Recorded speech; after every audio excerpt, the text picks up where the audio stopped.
I'm gonna go ahead and call you, Ryan.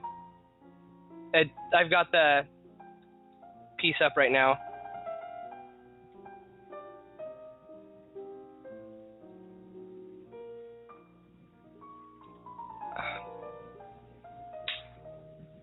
It's dialing now.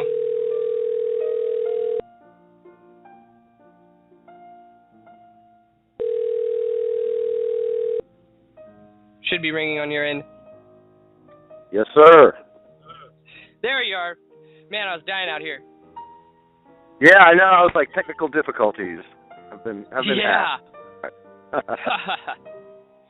All right. Well, is Brandi with you right now, or should I avoid those kind of? She's pulling up in the yard. She's fixing to feed the kids. So I'll talk to you for a minute, and then I'll have her come out and talk for a minute. All right. I'll just go through the questions that kind of had more directed at you. Sure. I just want to let you know, man, I just like to commend you for your accomplishments. You know, one of them's already directly affected me, you know, through the SDL. I understand you have an open carry bill in the Capitol there in Florida. How's that going? You know, what kind of difficulty did you face in getting it that far? Well, this has been a 5-year project for me. We started it the first time, actually 6 years, because it was 2010 when I founded Jacksonville Open Carry. We're one of the few states that does not allow open carry. Only about 5 or 6 states at this time don't allow it.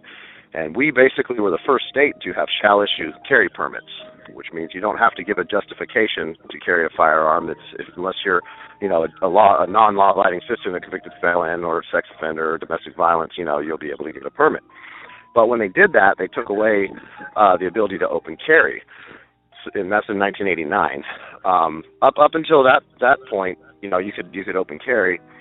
So now we got the situation where, you know, the one of the big arguments they're saying is that the tourists will be scared, and it's kind of ironic considering that they're all probably coming from states, you know, where open carry is legal.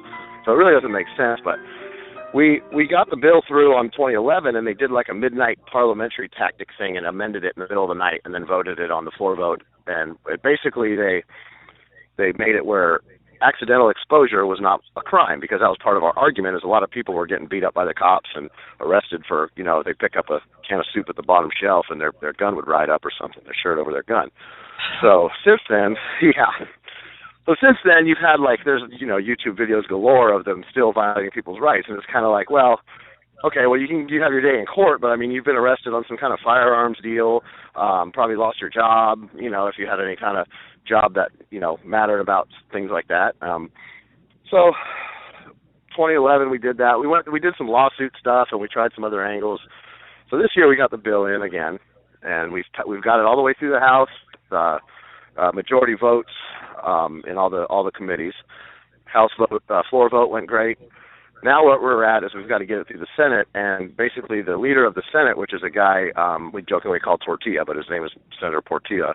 He's in charge of scheduling the bill for a vote, or, you know, for the committee's hearings, and he is not doing that. And he's also doing the same thing to our campus carry bill, which would allow college students and people, you know, that have permits to have their firearms on the campuses. So basically we're stalled out. We're working on that, trying to break that impasse right now at this point, and that's where the open carry bill is at. I mean, it's a great movement, man. You know, our state's kind of, at least locally, down in Kern, it's not a viciously anti-gun community, and so, you know, you see the state level laws that prevent, you know, the people of the county that, you know, are totally in support of the Second Amendment. You know, we got Youngblood out here, and he's been a great sheriff. You know, he's done a lot of great things for the county, and I think that what you're doing with that is awesome. And what's really disappointing is to see the type of tactics that they use to block these things. You know, you're talking about, you know, a midnight ruling is just ridiculous. I saw that piece you wrote, which is actually what inspired me to get in contact with you, the Why the Constitution, you know, where you were, would you tell me what got you to leading to the point of needing to explain, you know, a basic concept, and in doing so convert me from an anarchist to, you know, at least a minarchist? Sure. Well, first of all, as far as your sheriff, I understand he's one of the only sheriffs in California that will issue concealed carry permits. And Yep. if he issues one, it's good throughout the state, and that's a very impressive thing. Actually, on my next trip out there, I want to try to see if I can get up with him because I'm working my own sheriff as a constitutional sheriff, and there's kind of this movement of these sheriffs that, and we've got a few of them that are opposing the Florida Sheriff's Association here. And my sheriff, he said, Gordon Smith, he went up there and he told him, he said, I've been all over the state, and there's a lot of these police should be disarmed, not these citizens, you know, and he's a character.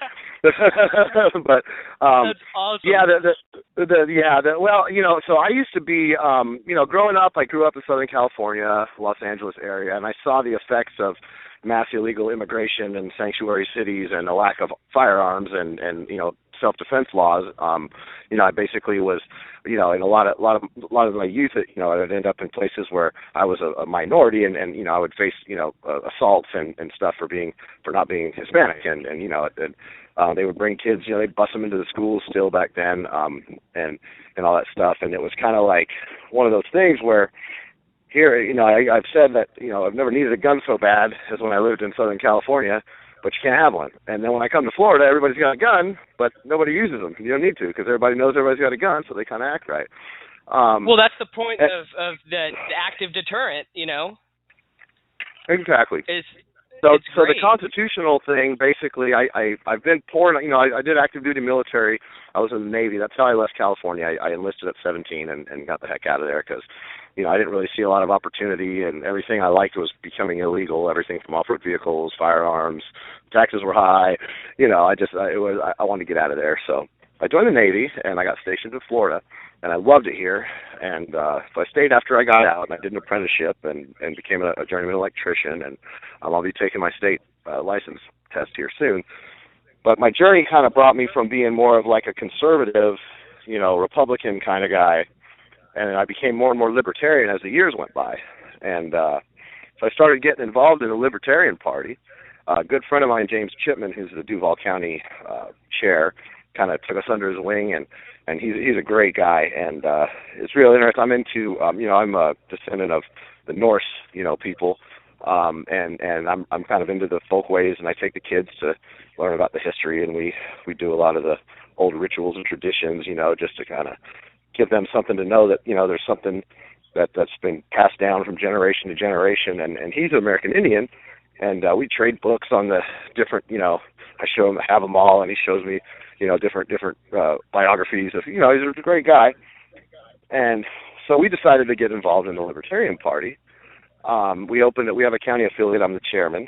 But I noticed that this libertarians, you got this kind of anarcho-capitalists, you've got, you know, these minarchists, and it's kind of like the joke is that, you know, the Libertarian Party, it's like organizing them is like herding cats.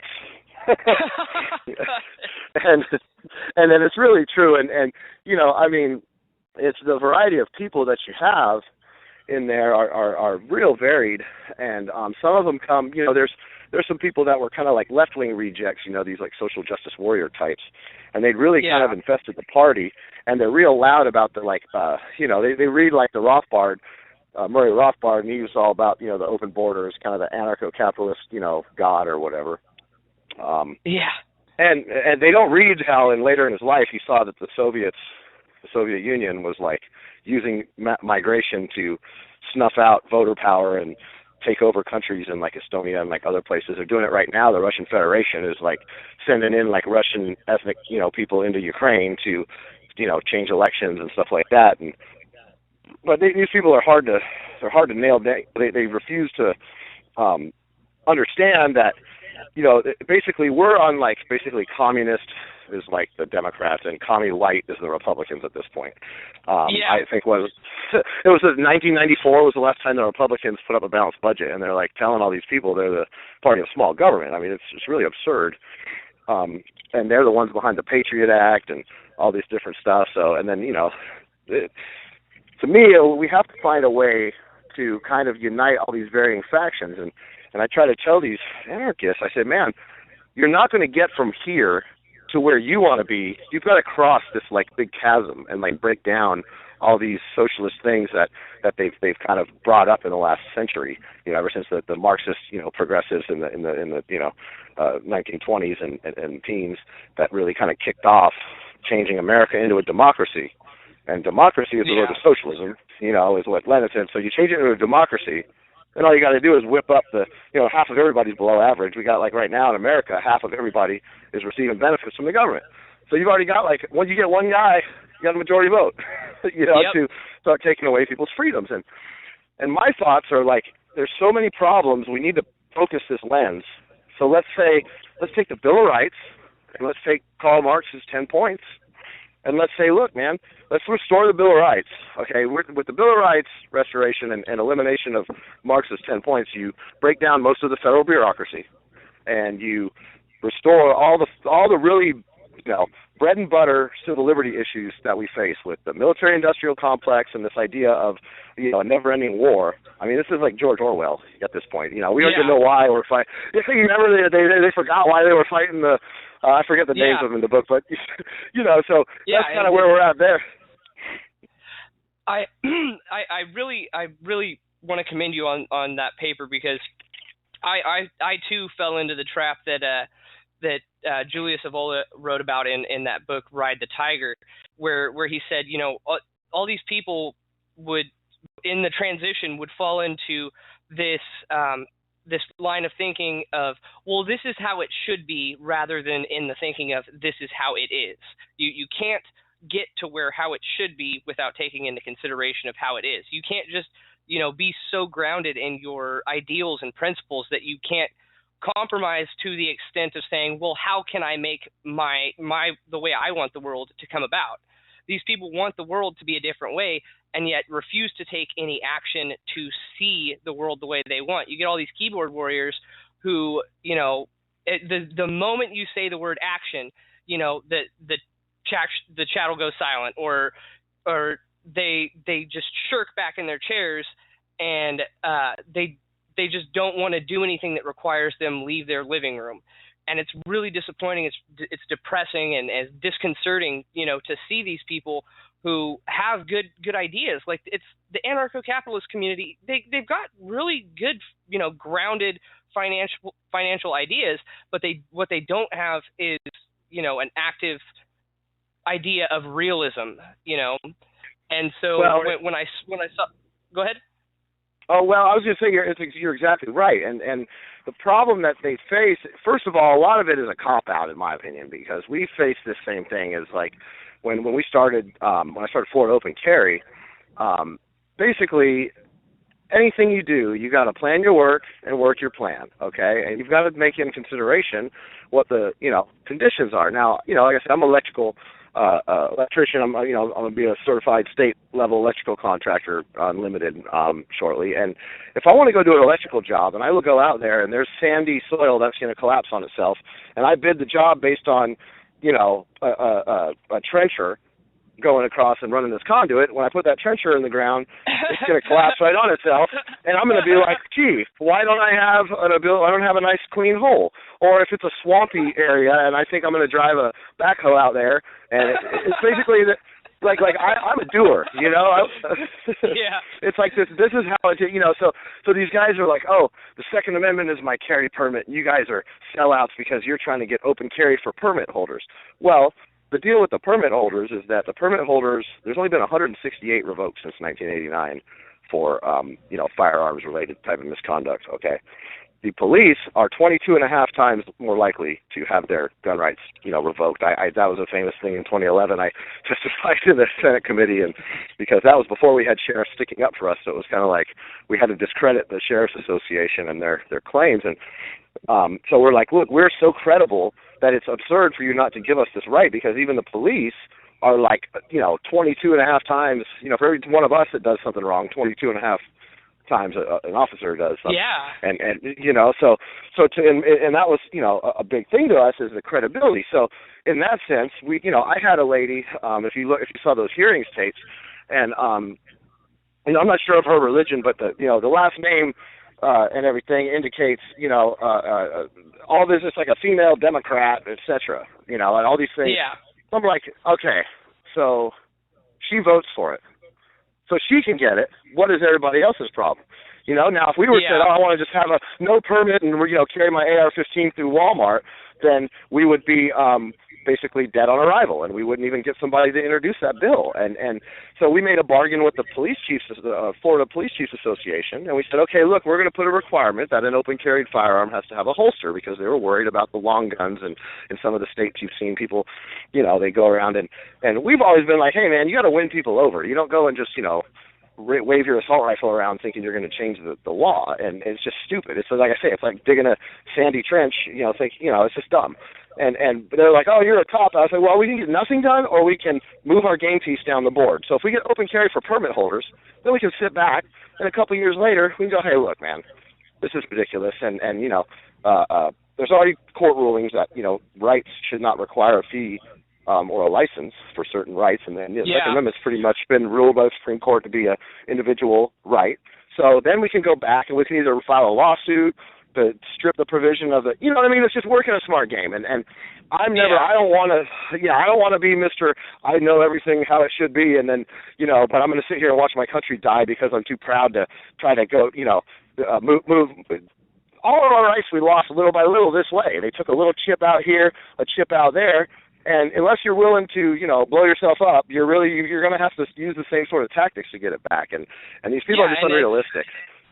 Well, it's what I find is a lot of these people, you know, they're afraid to fail. They don't want to go in and get, you know, or some of them just lack the basic initiative to get in there and do anything. But if they do have the initiative to get in there and do anything, they're afraid to fail. I encountered this myself, you know, with you know, trying to legitimize a chapter of the SDL out here, you know, just talking to amongst, you know, some of my friends, you know, like, hey, well, let's go do this. And while they agree with the principle and the idea of taking action, where I see their, not like I'm judging them, but where I see their moral failing is they're afraid to fail. They don't want to go in there and they don't want to get shut down. They don't want to make of themselves a public target or whatever, but if you continue that line of thinking, you're just going to further their aim. And touching on an earlier topic that you were talking about, the inclusiveness that the Libertarian Party has allowed in allowing these social justice warriors and just outright communists into the party, these, you know, Democrat rejects, you know, as you put it, is the exact same principle of migration that they used. You know, they migrated into the party and then slowly subverted the votes towards a certain way, to the point where I'm not going to say that I'm not a libertarian, because, you know, those are the ideas that I believe in, but to where it's an unrecognizable party anymore. It's not. It's a friggin' weird adaptation of. Go ahead. Well, here's my thoughts on that. I mean, if you start getting, like, I've determined that, like, now, like, the way that I'm running it in my county and the things that I'm doing, I'm not sending people to those message boards and groups that they have on Facebook, and because, listen, man, if you look at the national platform for the Libertarian Party, like we're talking about these Rothbard, like, open border types, the national platform says reasonable borders for, you know, defense and security purposes, and to prevent, you know, the spreads of diseases and basic reasons you would have a border. Okay, now there's a lot of well-intentioned and very good people that truly in their hearts believe that, you know, the goods and capital and people should be able to move around freely. And my feelings are, you know, in a perfect world, yes, and I think that it's the same pragmatic situation that we're doing with the constitutional things. We're paring down this message to bring in a large group of people because, you know, the anarchist opposes the drug war, the interventionist foreign policy, gun control, so many things that are major issues. And I mean, we have so much work to do. So why not work on all that, and then we can sit there on the top of the hill and say, okay, now we've changed the dynamic between commie and commie light, which is what we have now, to libertarians versus anarchists, or conservatives versus libertarians. I mean, that now we're in a completely different dynamic. Neither one of those policies wants gun control, or, you know, viewpoints rather. Neither one of those viewpoints wants, you know, to have, you know, large government and large amounts of taxes and regulations on business. You know, we have 25% of the world's prison population. Okay, and we call ourselves a land of the free. That's the lyrics in one of my songs. I touch on that. It's like, there's so much stuff to do. Why wouldn't we band together and say, okay, we all agree all of this is garbage, and we need to stop all this. Then we can start arguing the finer minutia of border policy and economics. You know, I have some things that the anarchists, I have the idea that we should put a tariff on every country that imports, based 10% I totally on agree. each. Yeah, 10% on each Bill of Rights violation. Like, if you don't allow your people the right to bear arms, I don't want to get rich off doing business with you. So I'm going to tax you on 10%. If you don't give them free speech, there's another 10%. So, you know, you would take a country like China, they would be like, oh, crap, we sell everything to the America, but now we're going to get taxed. You know, with China, it would be like 60% or something. So they would be like, well, crap, we're going to have to change these laws or we're going to go broke. And, you know, my dad, who you'll hopefully meet soon, he lives in Bakersfield. He said, I used to have a saying, the man with the gold makes the rules, man. So that, if we were able to do that, so now that is like, oh, tariffs are wrong. Well, okay, I understand that, but the entire world is like totally jacked up. So if we did something like that, instead of sending troops, we could just say, hey, man, you want to do business with us in the world's biggest marketplace? Tighten up, man, free your people. And then you create a world that you could have an open border, because now you don't have regimes that would like invade you if you opened your border. Like, they don't seem to understand that the reason we have nations is because we were like tribes, and then that was cool, and we could keep the other tribes from messing with us until somebody like Genghis Khan or Alexander the Great or the Roman Catholic Church, you know, comes into your area, and you're like, holy crap, you know, we can't resist them. The same thing the Indians found out. You know, they didn't have a unity. You know, where you go to like the Scots, they didn't have a big national government, but they had a nation. They were when they were invaded, you know, they all banded together as a nation, and they fought together, and they kept their nation free. And so nationalism doesn't mean having a big government. Nationalism is just basically like, this is a thing. Like in America, this is a thing. We're going to like abide by this Constitution, and we're not going to screw with you for your religion or what you have to say, or tell you what kind of guns to own, etc. So my thoughts are, let's cross to that, which is like a lifetime of work, you know, and then we can pass the torch, and then they can figure it out in the next generation. So that's ultimately what the SDL was founded around, is this idea of all of us come from different backgrounds, like people that were Ron Paul, you know, campaign for liberty, libertarians, conservatives, although we all basically were like watching everything go down the tubes and watching everybody bicker. And so, you know, that's basically the thing that we've come to believe that we need to do. Yeah, and it's kind of odd, man. It's that people have become so they've allowed the idea of a political party to become so ingrained in the way that they feel emotionally that they think that they're, you know, losing principle in their character to agree with someone from another party, or to, you know, to align themselves with something that would further their goal. And the lack of understanding of how the world works kind of just really sucks. And I've actually heard that argument before about, you know, tariffing, you know, other people that just don't abide by the way that things should be, and by that means, you know, achieve that a better world. And we certainly do have we do have the ability to, you know, at least once we got to that certain point where we ourselves were free, that, you know, we could go about doing that. So you got to look at everything as like the way that I look at things like this. When you have a tough decision, you've got to make a decision. First of all, you've got to act. You cannot sit there and wring your hands, which is basically what all these different political movements in the United States are doing. And so here's my pitch to the anarchist crowd is, hey man, all right, what the foreign intervention wars, okay, like our drone program, we kill 50 innocent people for every target. Okay. Yep. Every time we blow up somebody's women and children and their buddies that have nothing to do with terrorism, and just to try to get this one guy, we just, you know, I mean, think about it yourself. You have mothers, cousins, brothers. Like, we're creating, you know, enemies by this policy. And then you take the drug war. Okay. This is what I tell the conservatives about the drug war. I say, hey, dude, you guys are upset about gun control. What do you think the Gun Control Act of 1936? was about. It was about prohibition and about all the Al Capones and all that crap, the original first gun controls. Then you get into the 60s. That was the same thing. It was all the the heroin coming over from Asia during the Vietnam War, the government's own cocaine sales coming to the 80s. We had the Gun Control Act of '86, which is when no more new machine guns could be sold to the public. Every single gun control act is basically resulted to some sort of drug prohibition problem. We know if Walgreens gets robbed, they call the police.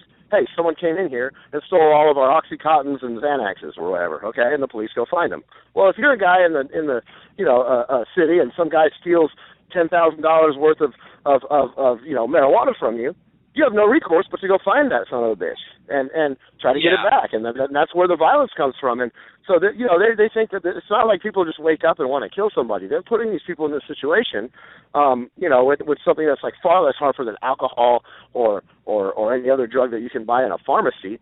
But you don't see, I don't know what the different regions have changed, but here in Florida we have like CVS and Walgreens.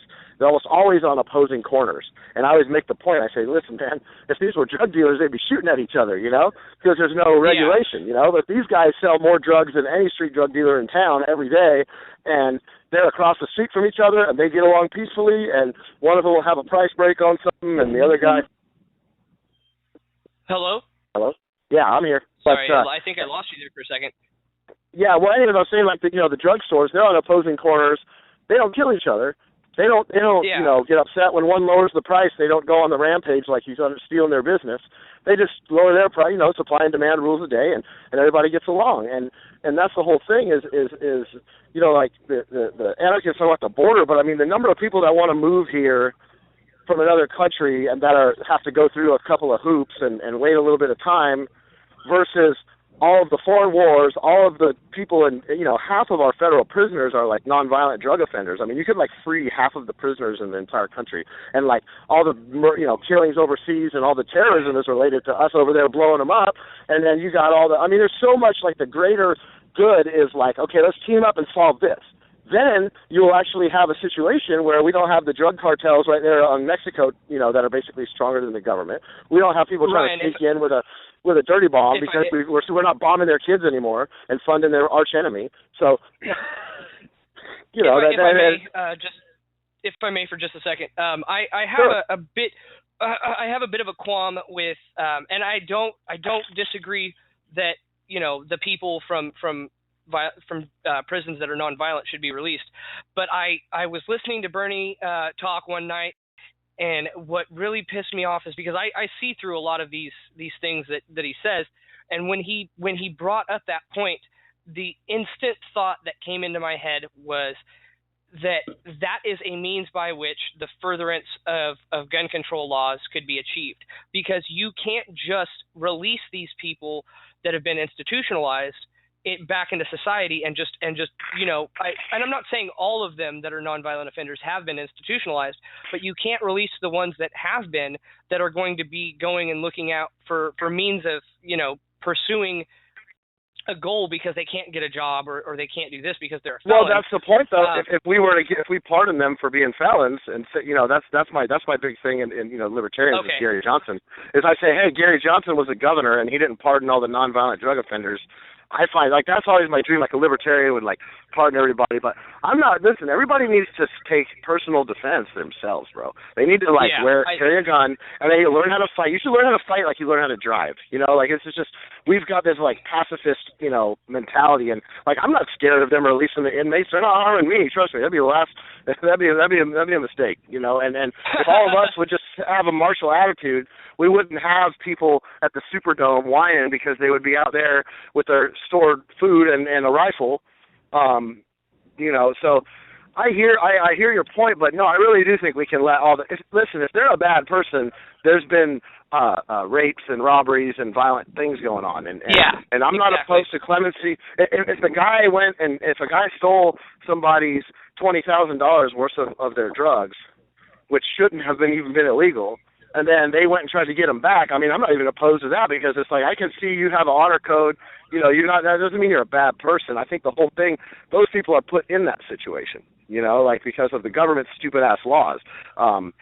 So, it's like blaming a soldier for the war. Like he didn't make the policy. He went and honorably served. That's one of the things that bothers me is, people, the soldier just says, hey, I'm going to serve my country and do what they tell me. If they send them to someplace for BS reason, that's the dishonor on the official that did that. Even more honor on the soldier that he went and did something bullshit and risked his life just because he swore an oath. Well, it's the same kind of thing. You know what I mean? Yeah, I agree.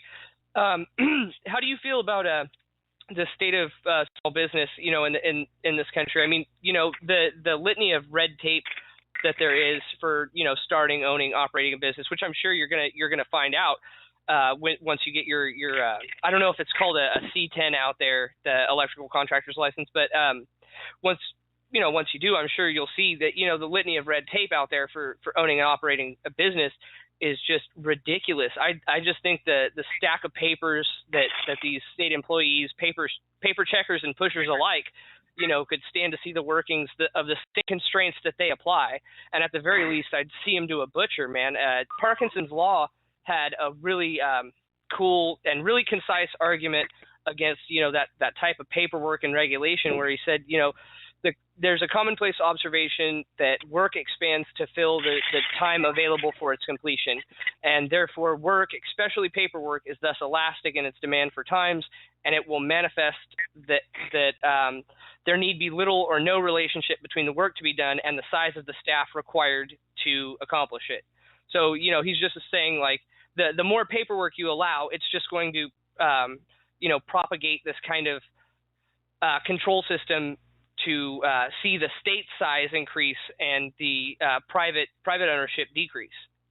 Well, that's absolutely true, and that's one of the big reasons. My dad, he was the finance director for the city of Palmdale for 20 years, and so I know a lot about city government. And Palmdale, when he started, was very small, and over the course of his tenure there, it grew leaps and bounds. And one thing they did was they offered tax breaks to businesses to move there. I mean, that was always the deal. Now, the United States has the highest corporate tax rate on the planet Earth. I mean, when communist China has lower taxes than you, it's time you start taking a good, that's what Bernie Sanders says, they don't pay their fair share. I mean, the guy's absolutely insane. And when I moved to Florida, we have no state income tax, okay? Incorporating is like $300. Okay, and awesome. A couple $100 a year for fees.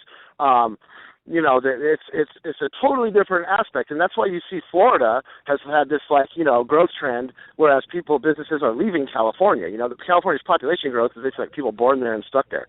It's not people moving there like they used to move there, and then in the 60s, and then everybody was like, holy crap, and they're all going to Arizona and Nevada and Oregon and all this stuff. Because, in fact, I remember when I was, that was one of the things I remember when I was leaving in the 90s, Oregon, people were moving to Oregon from California, and they would, slash their tires when they were up there hunting for houses. Like, don't come here and do that. Yeah, don't bring that mentality here. Yeah, they're going to vote, and it's like, stay out. So I've literally seen it, and I have a lot of friends that live up north, and they basically are like, they're like, I would never be able to have this business because, I'd have some union people trying to break my legs for moving in on them or all these regulations and all this crazy stuff. A man ought to be able to just sell his work and with his name and his craftsmanship, and we shouldn't put big obstacles. That's actually one of the things that we're doing with the Florida Liberty Project is because of my experience going through this, trying to go from, turning wrenches to owning the business. We want to try to I'm looking to make a tiered fee structure for new businesses. Like the first year they don't pay any fees. The second year they pay 25%. Third year up, and then by the fifth year you pay full fees and whatever. And that'll help people get started and give a leg up. I mean, if you can pass all the tests and get all the insurance and bonding and do all that stuff, then why would the state make an obstacle for these people? Yeah. So. Yeah, it seems like it seems inherently counterproductive to what this country was on. I hope you don't mind me going off, the questions that I said I was going to ask, but no, go ahead, man. I'm gonna wing it. All right, awesome. How do you feel about the socialized education system and the way that we kind of engineer people through these social justice movements, the way we kind of even through admitted social engineering means to push them into a way of acting and thinking to further their own means. And okay. you know.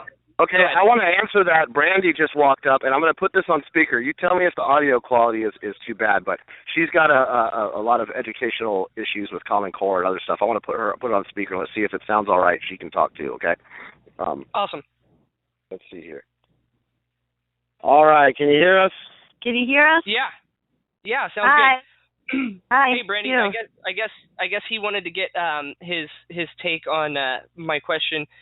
How do you feel on the socialized education system and how it's, almost admittedly a social engineering program to get people to think, act, and vote in a certain way that's kind of more a means of collectivizing both, corporatizing and socializing? Well, I want to interject. I want to start out, and then I'm going to let her add her thoughts. I walked in at the right time because this is a pet issue of mine. So basically, I read a book a few years ago called The Underground History of American Education by a guy named John Taylor Gatto, and he was the state of New York's Teacher of the Year.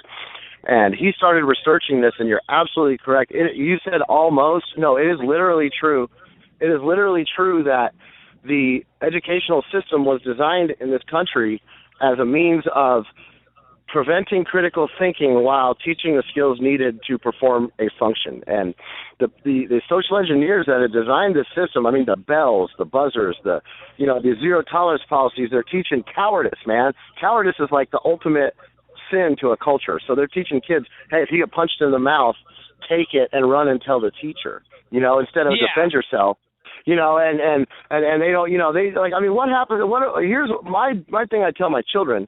We have 3 children, two girls and a boy, and we tell them, look, like our job is to make you into adults.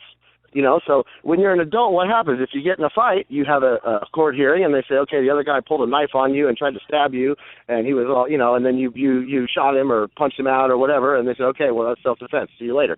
Well, why aren't the schools teaching the children that this is the way that this works?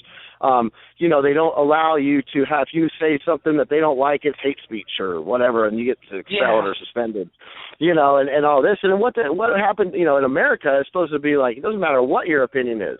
You should be able to air it, and if people want to repudiate it, they can, or if they don't like you and want to hang out with you, they don't have to. But you're absolutely correct. I mean, this is by design, and the government education system is something that must be, Karl Marx in the if you've read that, I know you've read that, the Free County Initiative, it's in the Communist Manifesto's 10 points is to have compulsory government education. I mean, this is, So Brandi's had a big issue with Common Core, so I'll let her talk about that for a minute. Go ahead. I want to hear your common criticism. Well, I went to art school so for the duration of my education, so my experience has been a little bit different, and of course Common Core started after I graduated, but I went to art school for guitar here in Jacksonville, and so we didn't have any of those programs when I was in school, but I had my first experience with the Common Core nonsense. Actually, it was a couple of weeks ago. My son brought home some homework, and just the way that they're teaching math now it seems to me, is purposely designed to dumb kids down, to put it bluntly. Just the way I'm an accountant, and math was always my favorite subject in school, and just the way that they're doing it is they're even if you have the right answer, the teacher will mark it wrong if you don't do it the quote unquote Common Core way, which is, it's ridiculous. I don't know if you've ever seen some of these problems. No, I've seen it. Yeah, it's bad. It doesn't make any sense. And my son was sitting there, looking super confused until I showed him the right way to do it.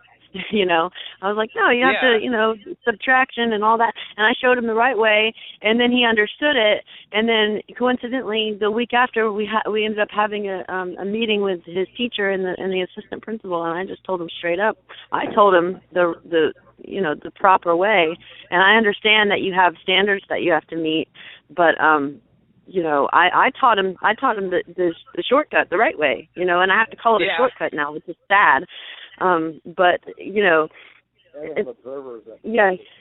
What did you say, Ryan? Now they have observers that don't let them teach it. Oh yeah, Ryan just said.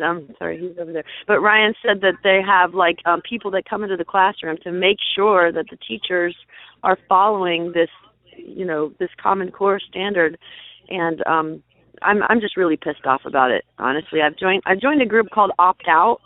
And I haven't really done much with it yet, but they have. I'm going to try to start one here in Bradford County. I think the closest county to us that's implementing it is Duval. But there's a coalition of parents, that are pissed off just like me, that want to see this go away. So so I'm going to try. I've heard a lot of rumblings from people who are upset about this and others, and I've seen the math homework and the things that they're trying to push, and the arguments from people. I went to a couple pages on Facebook and looking at the arguments, that people are having, against it and for it, and they seem to have a fundamental misunderstanding of it, and it's because it's not logical. The way that they want you to go about getting the answer is ridiculous. And, these methods of social engineering don't just apply to Common Core and education. A lot of them, and I'm not pointing fingers at any one group, but within the social justice movement and the third wave feminist movement, they're applying these struggle sessions, which were a form of humiliation and torture by the Communist Party of China under Mao, to shape public opinion and humiliate, persecute, execute political rivals, class enemies in general. The victim of which was forced to endure, people publicly shaming them, and the actions of which were intent upon, seeing them lose their job, their means by which to support themselves, so that they would be forced to go to the government for assistance and then be, subjugated further. And it's just it's such a vicious and gross means of control, and it sucks that people aren't aware of the way that these things work and the way that they work in conjunction with communism and socialism and what it leads to. Sure, you see it today. We learned this with the libertarians. When we first got in there, these social justice infestation. We were very successful. We got the chairman to resign. Augustus, which Augustus Invictus, he's a friend of ours that's running for Senate, and basically they didn't like everything, so everybody's a Nazi. Everybody's we because I disagree with you. I saw that. That was so funny. Yeah. Yeah, so and it's basically, okay, so we're going to ostracize you, and you disagree with me, now you want to put everybody in ovens. Yeah, they had a field day with that one. So that's just exactly that same kind of tactic, and the problem with these social justice people is that they don't understand the difference between equality of opportunity and equality of result. They're going, there's this many percentage of this group of people, and they're not as highly represented in this and that. Well, listen, man, I believe that here's what the communists need is uniformity, okay? They want to build a global superstate where we can be all marketed to with the same exact thing. They need to destroy all these cultural differences that make Muslims not like pork, and Americans like tits and guns, and Europeans are whatever. You know what I mean? It's everything is designed to break down the things that are individual, and they're crying racism and calling people Nazis when the reality is they're actually the intellectual fascists, and they're saying that you're not allowed to be different. Yeah, and I totally agree. But the means by which it's achieved is the amalgamation of socialism and corporatism. So they've got like what you were saying, where they're trying to market the ideal human being, which is the whole idea of social engineering. The stated purpose is to solve the human problem of the planet, the fact that we're different. It's so disgusting to think that individualism is seen as as gross, but the means by which that they're trying to achieve it is through saying, oh, you're not appreciating these people's uniqueness. It's like, whoa, then we need to, then there needs to be some kind of social border between these people to preserve that. And that's why I don't see at all a problem with nationalism, especially constitutional nationalism. Exactly, and that's something that we've tried to impress. Augustus has given some speeches about Malcolm X, and I'm a proponent of in the early days of the civil rights movement, like post Civil War, you had two basic camps, okay, and you had the Booker T. Washingtons and the Marcus Garveys, both of whom are actually personal heroes of mine, and those men said, hey, we're not going to go to the government and tell them to give us redress for slavery. We're going to reinforce all the people that say that we're inferior. We're going to go and we're going to basically we're going to educate our people, and we're going to build. Marcus Garvey started a shipping line to Liberia, which was a country that was established by we allowed the slaves to go back to Africa after the Civil War and gave them a country, and he tried to build a shipping company line to there and have trade and help build their country. And then Booker was going to send educate people and send them over there, and they were like, if we basically have a good or service that somebody needs, even if everybody in America was a racist, we'll sell it somewhere else. It don't matter. And then they won't be looking at us as like these people begging for a handout. Mm-hmm. They will learn to respect us over time, and we will all have our thing. And Garvey famously met with the Ku Klux Klan, and then they had big meetings, and he came out and said, man, these guys are much better friends than these white liberals to the black man, and we're going to all work together to help our own people. A lot of people don't know that. Yeah, and so then he gets arrested on a trumped up charge and deported shortly thereafter. And the W.E.B. Du Bois, who was working with all these progressive Marxist, white liberals, basically won the day and created the NAACP, which didn't even have a black president until the 1970s. And don't know that either. A lot of people don't know that. And so basically, like Booker T. Washington died and Garvey gets deported, and then until Malcolm X, pretty much all the black leaders were these charlatans. And I mean, you should read some of these quotes, like Booker T. Washington is talking about. I know about Booker T. Man. He's a personal hero of mine too. I love Malcolm X and Booker T's critique of the black community, and it's kind of directed at them, and it even applies today. Booker T said something along the lines of there's a group of people within the black community that don't want them to lose their victimhood, and by which and if they did, they would lose their jobs if they lost their victimhood and gained a sense of responsibility.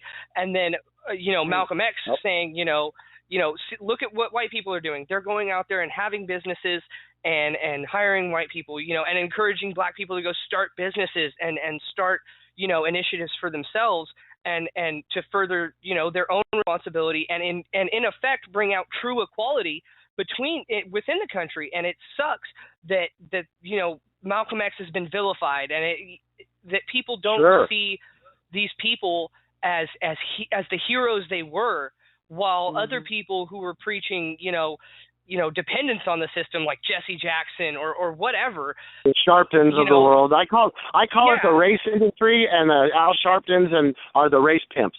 That's basically how I look at it. It's a race industry, and it's a grievance industry, and they're basically getting rich off it. Yep, and they're serving their master. And the thing is, that's the whole. They want anything that is like ethnic, white pride, black pride, whatever. They want to basically when they're lifting up black pride, they're not lifting up Malcolm X. They're lifting up Jesse Jackson and Al Sharpton as basically a reactionary thing to piss off people, because the communist agitator knows you foment class and racial hatred in order to advance your agenda. It's a divide and conquer tool, So we come out there and we're like, hey, we support the Marcus Garveys of the world over the Jesse Jacksons of the world, and we're just a bunch of Nazis. That's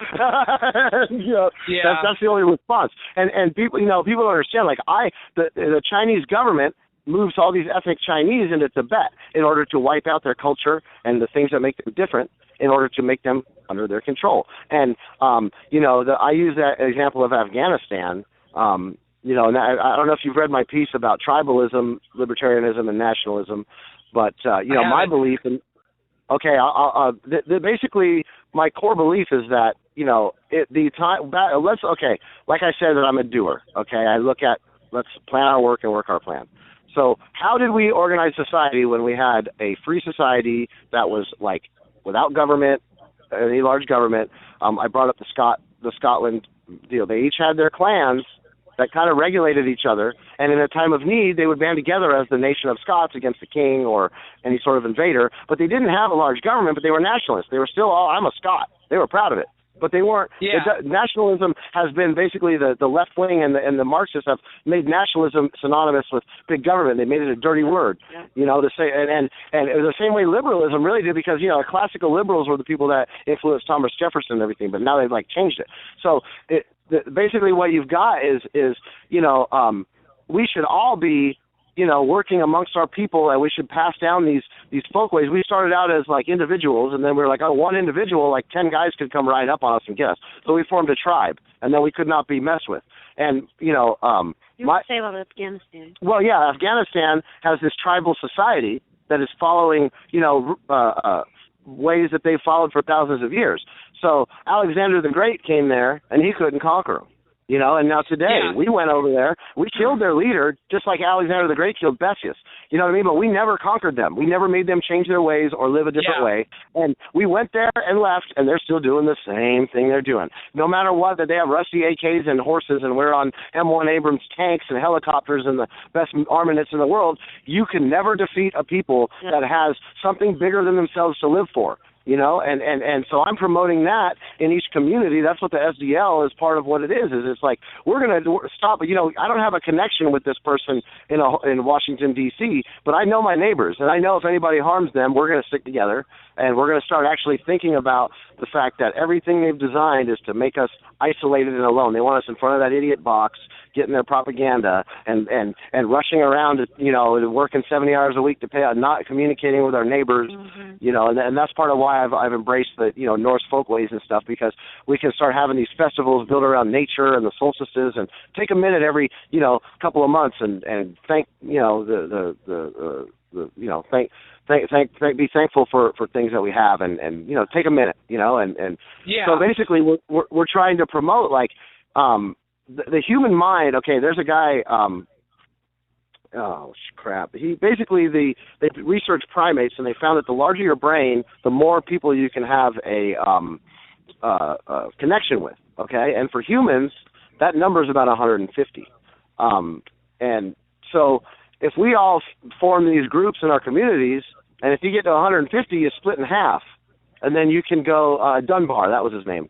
And you can split in half and then grow that into 150 and try to build people in that have a little bit of medical skills, some mechanics, some electricians, some people that know how to can food, some, you know, and you can all basically, we won't need FEMA. We won't need a big government, because we will all be taking care of each other. And when you're among a tribe, if a guy's a lazy guy that beats his wife, we're not going to help him, and he's going to realize he can't act that way, or he's screwed. In this system, everybody just gets a check and an EBT card, and they can go around and be an asshole all the time.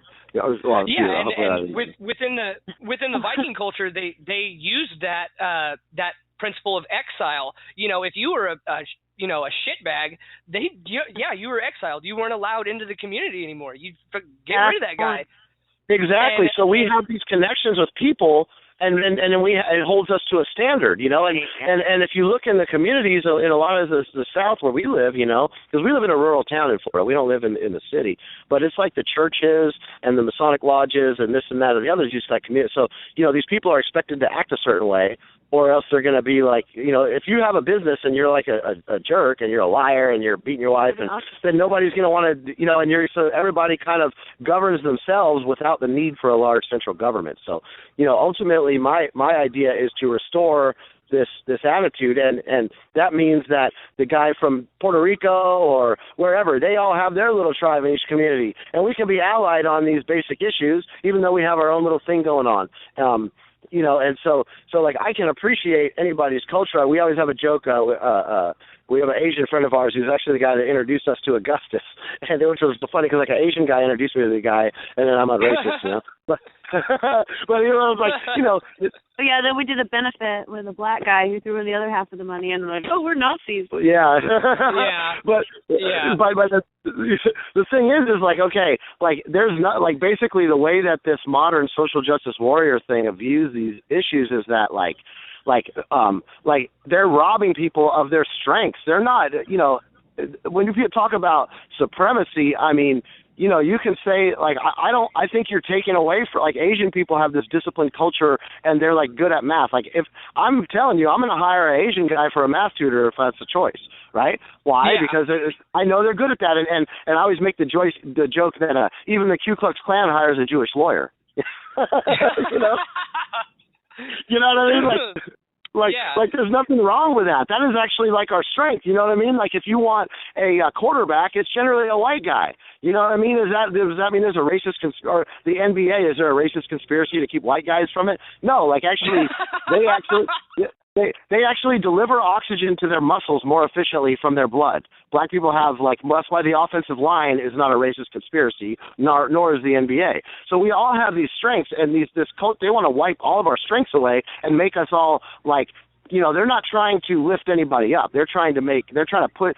There's a song by Rush called "The Trees," and this is like this metaphor. It's so great, man. Check it out sometime. But he's, you know, basically there's unrest in the forest. There's trouble with the trees because the maples want more sunlight and the oaks ignore their pleas. The oaks can't help their feelings if they like the way they're made, and you know, they don't understand why the maples aren't happy in the shade. And basically the song, you know, so the song ends with, the maples formed a union and passed a novel law so the trees are all kept equal with a hatchet, axe, and saw. And that's basically awesome. like, it's awesome. So great, man. It is absolutely beautiful, and that's basically what's happening. Is they're not allowing the people to kind of live out whatever, and you know, the idea that, you know, race is a social construct, it's absurd. We all grew up at the type of, you know, if you're on the sub-Saharan Africa, you know, you don't have to plan for a long winter. It's temperate. You have to be strong and be able to, like, chase down game and, you know, fight other tribes, you know, because they're all not starving either, so they're all healthy, you know what I mean? Whereas a guy in Scandinavia has, like, a few months a year to, like, get all his food for the rest of the year when, like, the sun doesn't even shine. So, you know, now we come thousands and thousands of years later, and, like, we're all, like, kind of thinking ahead and doing these things. It's not, dude, we're all, like... Yeah, we're not eating our seed lot, you know?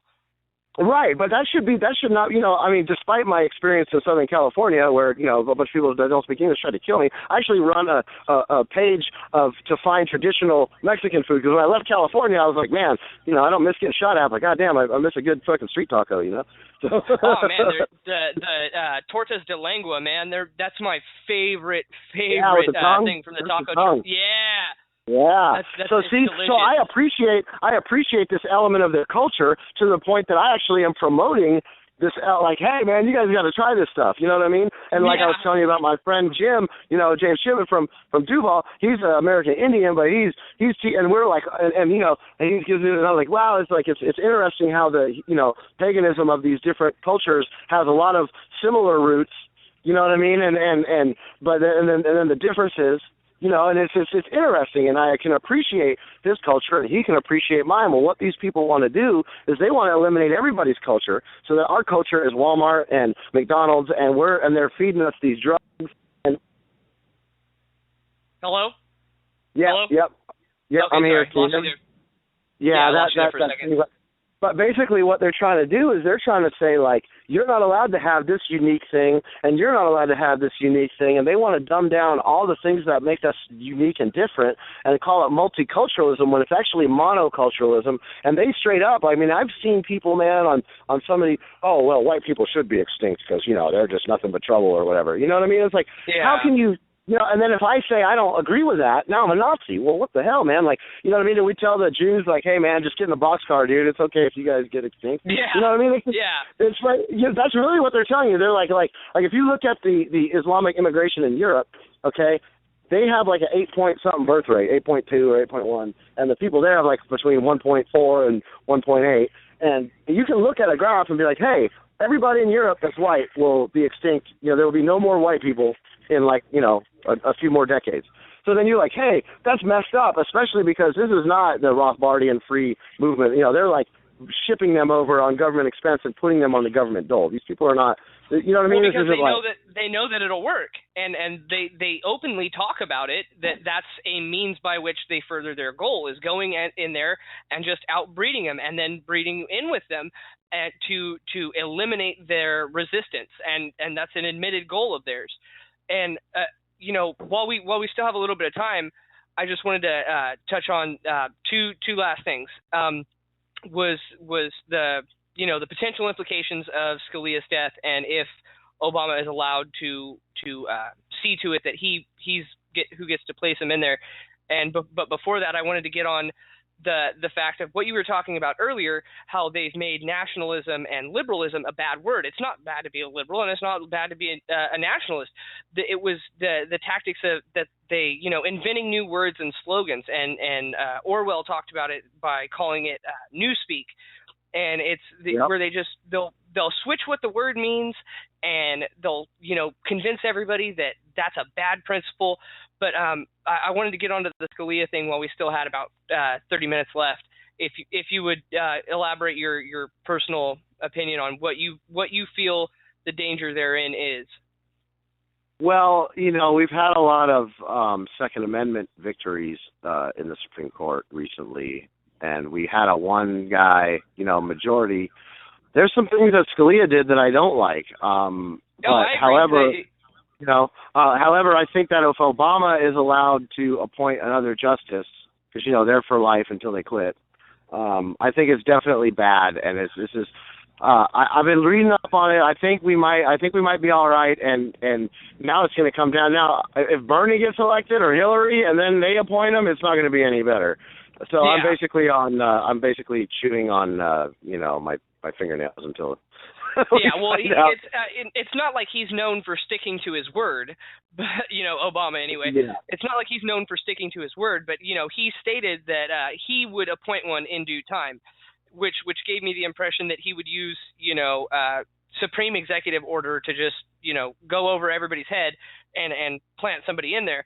Now, whether he's going to be able to do that or not, I don't know, but my fear is that if he gets somebody who believes in the quote-unquote living Constitution, where they can just, see to the complete annihilation of it as if it were just a piece of paper, that has some pretty heavy consequences. And I actually had I was burning the midnight oil last night talking to a buddy of mine over just tactics and principle and the way that things are, executed. And let me just say something. If something happens and it's within the next, few weeks, I'd say beware the Ides of March. Yeah. But listen, the whole thing, Obama is a very, very smart individual. Okay. Obama has like a 135 IQ, and Obama was raised by some of the biggest Marxist thinkers in this century, the Bill Ayers of the world and all this stuff. Okay. And his mother was a big activist, and it's funny, actually, Joel, if you look at it, basically Obama and his predecessor, the people that raised him, they followed this like Saul Alinsky blueprint to bring themselves to political power. And I have to let when I was a young guy, it was like, okay, well, these guys are trying to kill us, and we banded together, and it was rough and it was violent, and I was a right extremist by any stretch of the word. But it was out of necessity. It was out of, it's like Red Dawn, basically, for me. You know what I mean? It wasn't like I woke up and was like, I don't like Mexicans. It was like, okay, they keep trying to kill me. I have to do something. But it was like in the 60s, look at the 60s, man. Like Hillary and all that, they were in SDS, man, Students for Democratic Society. Those people bombed, like, recruitment centers, and, like, they were extremists, too. You know what I mean? Or considered as such. Yeah. Bill Ayers, all them guys. So what do? Is they got a little bit older and smarter, and they started interjecting themselves into the mainstream political world, and they started trying to find common ground and trying to find ways to promote their agendas and bring and now a few decades later, here we are where they're in the halls of power, and that's another thing that's getting back to the original discussion about tactics and about setting differences aside and unifying, is that we've got to do the same thing. We've got to get together, and we've got to start, and that's what the Free County Initiative is all about. We're going to start in each county in this country, and we're going to start building, and then this basic program will kind of give them a foot in the door and a little, explanation of the process, and they can learn a little bit, and at that point they'll know some people and start to be able to put some action. And I hope that in 30 years we're driving the last of the reds out of our government, and we're getting rid of this, Marxist ideology and restoring America. Because these guys, it's like the Viet Cong. We were our ideological enemies and our physical enemies, but tactically they're geniuses. And I totally agree. So it's the same thing. We need to use these same. If anybody hasn't read Rules for Radicals by Saul Alinsky, and you want to be involved in some political activity, it's definitely on the must-read list. He might have been a lefty. Take all the same tactics, though. He would go to a community. It's like myself. I have all these ideas, but I can't do it everywhere. So now I promote them out there. I'm going to help kick it off here, kick it off there. Then those people start to spread, and then leaders rise up. You find a guy that's, especially talented, and you've given him a leg up, and that's basically what needs to happen for the people that love freedom. And I don't care if you're an anarchist or a libertarian or a conservative. There's so much common ground there. Like, stay home if you don't like if you're an anarchist and you don't like our, opposition to the Muslim migration, then stay home on that day, and we're not going to give you a hard time. But, I mean, how is that really libertarian or anarchist when the government flies them over on taxpayer money, puts them in taxpayer-funded houses? 96% or something or 92% of refugees in America are on food stamps, and 68% of them get cash assistance. So you're growing the welfare state if you bring in mass migration. That's not the people that these heroes of theirs, Rothbard and stuff, were one like, oh, he has a really great idea and he just wants to come here and contribute to our. That's not what's happening, man. These are like this is like the people that want to kill us all. Like they're putting them here so that they'll act up, and then they can take all the rest of our freedom because of the crap that they're pulling. And you know what I mean? Well, I believe that it's. I don't think that they're dumb. I think that's that the common misconception among modern Americans is, man, these politicians sure are dumb wanting to do this, but they don't see that they're applying the same principle that Rome used to expand. Where if they went into another culture and they, conquered that culture, they saw the things that were within that culture that worked, and then they applied them to their own, and militarily, culturally, what have you, yep. And they're using the same principle of adaptation and co-option, to get in there and achieve their goal. And I think that, within the SDL, we need to do the exact same thing. We need to look out, see what works, and see the principles that are, going to be, of virtue, and adopt them and explain them in a way to say, look, just because something is promoting this, look at the ends of that person's means or something like that, but more to the effect of, I don't know if you get what I'm trying to get at. I actually absolutely do. I'm a Brazilian Jiu-Jitsu practitioner, and it's something that the Brazilian Jiu-Jitsu, the Gracies and stuff that invented this art did from the get-go. They were like, you have a lot of these martial arts, and, well, we don't do that, and blah, blah, blah. Well, okay, and they're all like, they're too proud, they're like, whatever. Well, the Gracies were like, hey, man, if it works, we're going to incorporate it, and, at our school, we had a guy come that was like a judo dan, and he was like a very skilled judo guy, and he wanted to learn some jiu-jitsu. So next thing you know, we got a Japanese flag on the wall, and he's teaching our guys a bunch of throws and judo stuff, that we're using in tournaments and defeating people, because it's like, if it works, you got to use it. And that's what, now if you go when they had the original USCs, Hoist Gracie went in there and basically wiped out everybody. And now if you want to be in the NFA, you better have at least a purple belt. If someone puts their hands on you and you don't have that and know how to defend against them, you're screwed. And that's basically what, I'm applying that principle to this movement. Like, if it works, I don't care if Saul Alinsky or the Viet Cong or whoever invented it. If it works, we need to do it. People are people. It's nothing to do with stuff. So, Ryan, your volume's getting a little low. What? Oh, okay. Sorry, your volume is that better? Is that better? Yeah, sorry about that. Yep. Yeah. No, that's fine. But yeah, like, if it works, man, like, we've got to do it. And that's the thing. I'm all like, we were going back to the start of the show, brother, if we start looking at how to get it done instead of arguing about philosophy, let's just find the common ground and see what works. Yeah, I mean, we can wax philosophical all day long over the who founded the idea or the thing, but if we don't apply the things that made it work, it's all for naught, And I think that I don't know. I've just seen so much division, just like you have, that people kind of, they get the same way that they do about, I don't know. It's not that I personally do this, but when something's Okie rigged and somebody's welding under a car with 2 car batteries, daisy chain, and you know what I'm talking about. Well, sure I do. And listen, this is a states' rights, right? Like, this is like one of the things that goes down to the old states' rights argument that spawned the Civil War. Like, the way America was supposed to work is, like, you've got these, like, 50 kind of independent states doing different things. And then we're like, Massachusetts put, like, government Romney care and banned all the guns, and now in Massachusetts everybody's shooting each other and the taxes are all high.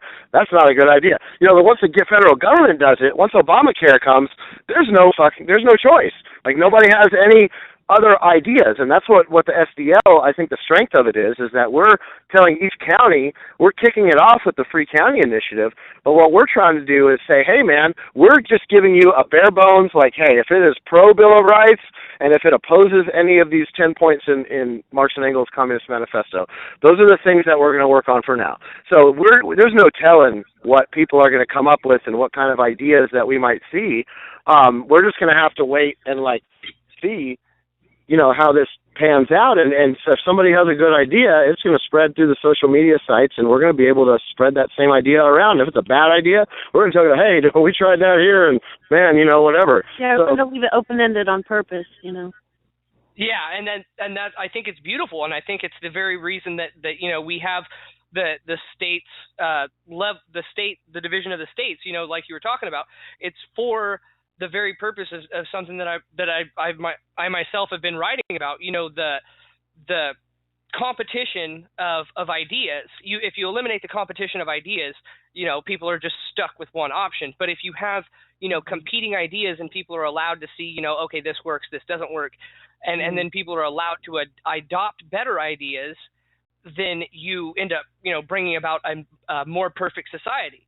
And I'm not going to say that there's, a means of achieving utopia, because I can't find one, but, at least we can get to, the most suitably flawed system that we can find, Sure. And if you look at it, there's something that us that follow the Norse folkways say, is that, the will of the Allfather is in nature. The will of your Creator is in nature. And what is nature? The strong survive, the best ideas last and expand, and the worst ones fail. And if we have a society that is based upon this, then, imagine if the horse and buggy union had a lot of political power and was able to suppress Henry Ford from his idea of the automobile. Where would we be? And this is why we want to get everything back to local.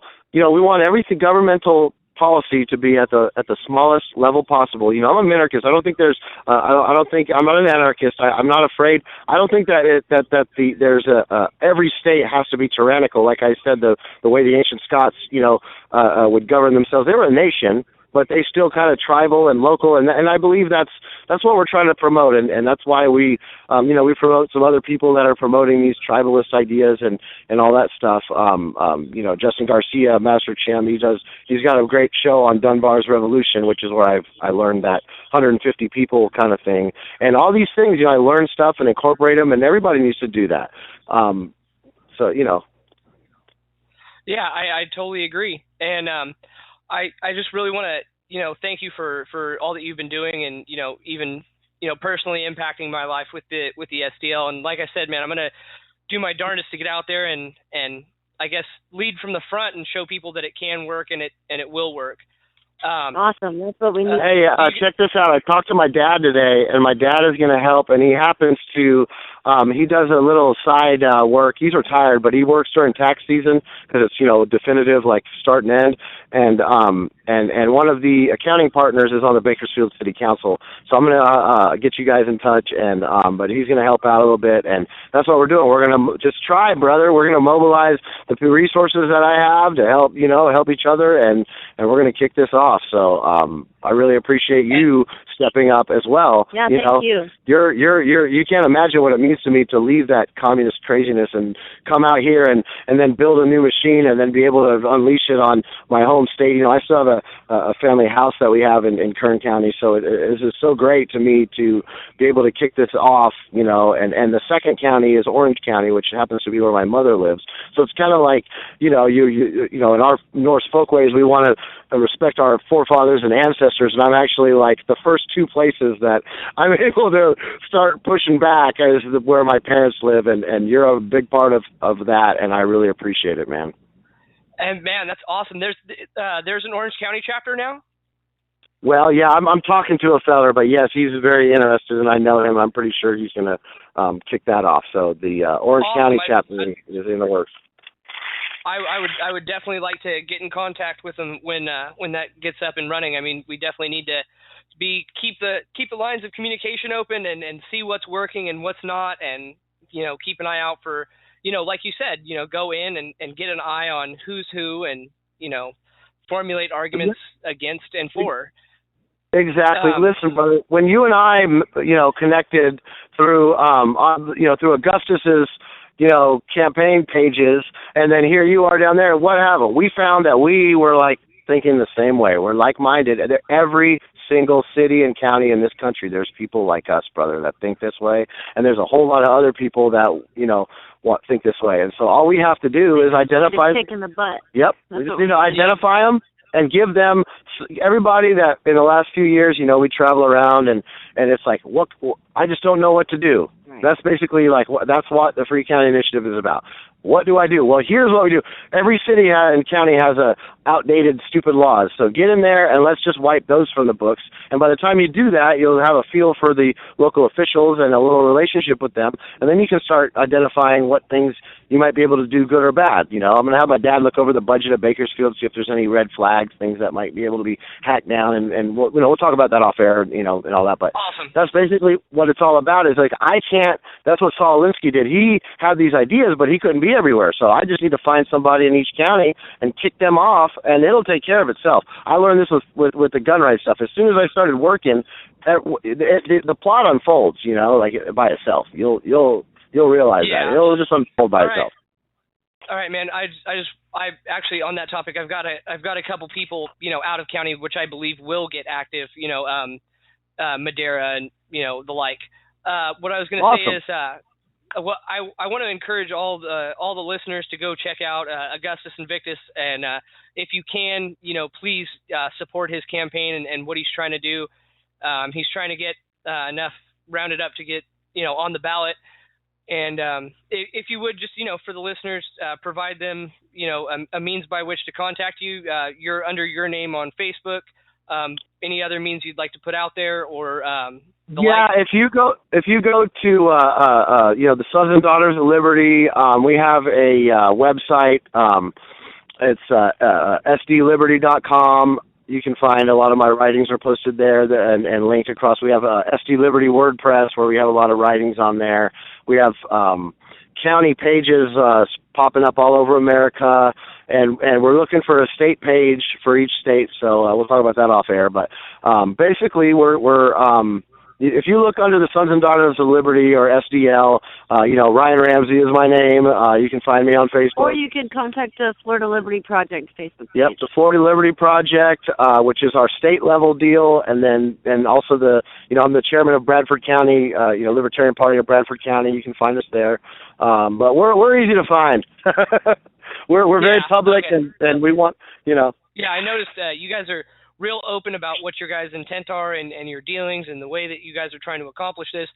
And I think that it's really awesome that, like you had said earlier about, falling into the folly of youth, I too kind of, went that way and got all, I wouldn't say militant, but kind of with that thinking about it. And yeah, man, I'm really glad that I've through the SDL, I've been provided a way that that stays within the realm of the law and and supports the things that I believe in. Well, here's my philosophy: is you can never take the Second Amendment is the final check and balance. You cannot take force off the table, okay? But force is only going to be applied if it is initiated by other parties. That's one of the libertarian things, the non-aggression principle. Hey, man, good ideas don't require force. Okay, but we're being forced upon. But my thing is, you hear all these guys. Oh yeah, we're gonna when the shit hits the fan, you hear all this. It's like, dude, if you're not out there trying to peacefully solve these things and trying to work in your community to provide solutions, and then the shit hits the fan, you really have no moral right to go shoot anybody or make any kind of. The founding fathers did every means of peaceful and they were, that was their beef. They had no representation. They wouldn't listen to them. So that's what the SDL is. Quit talking, start acting, and then if the shit hits the fan, well, at least you spent a significant amount of dedication trying to peacefully and resolve this and using innovation and a big engine of county after county with different ideas, and leaders will rise. There's people out there that just need something to do. So that's a big thing of it. If it comes down to the Second Amendment and you didn't do something peaceful, you're an asshole, in my opinion. Yeah, I totally agree. And I would be able to rest at ease, even with a sucking chest wound, knowing that I attempted to stop this from happening. Well, Ryan, I'm going to go ahead and let you go, and I really appreciate you coming on. Brandi as well. Everybody, I'd like you guys to go check out their band, everything. It's all out there. All right, guys.